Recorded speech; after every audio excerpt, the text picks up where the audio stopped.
5M TV Sénégal chaîne bi leen di jox xibaar yi leen ci anam yu wér te wóor.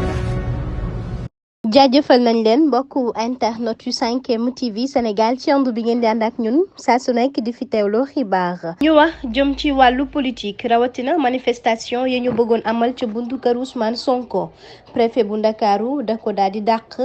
ginnaaw gi moom préfet bu Ndakaaru daal di nay jël dogal sax nag daal di jël bile nag mouvement di frappe daal di leen rek moom pousse fale. ndaxte la mu xamle mooy ginnaaw nag dimanche bi ñoom la ñu daal di jàpp fukki fan ak juróom-ñetti foofee ca buntu kër Ousmane Sonko ngir amal fa nag ab ndaje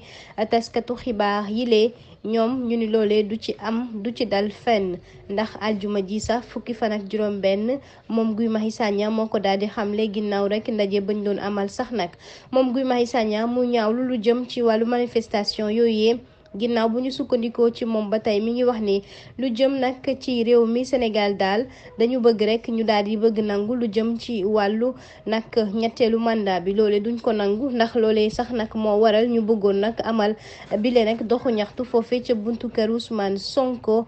ginnaaw gi sax nag dàqal nañu ko. kon est-ce que sax dinañu daal di rek mën a amal bu suba bile moom Guy Marius Sagna moo xamle loolee mu nekk ab laaj bu mu samp moom nag parlementaire bi fàttali na jëm ci wàllu manifestation yi nga xam ne rek moom la ñuy amal loolee yëpp rek dafa jublu jëm ci daal di wax rek njiitu réew mi du fi amee ñetteelu mandat waaye itam wax ko rek ni képp ku bëgg rek soobu ci yile élection mu bàyyi ko mu daal di bokk ba mu des moom mouvement frappe ba tey rek la mu bëgg mooy ñu bàyyi ñi nga xam ne nag way politique moo waral ñu daal di leen di tëyee ak ñi nga xam ni ñoo daal di gaañu ci bile événement bi ñu dund ci benn fan ba ñetti fan ci weeru juin bile li mu bëggaat itam bokk na ci ñu daal di delloo rek Walfadjri mooy télévision boobee signalam ngir muy dem rek di amal liggéeyam ci anam ya mu ko doon amalee.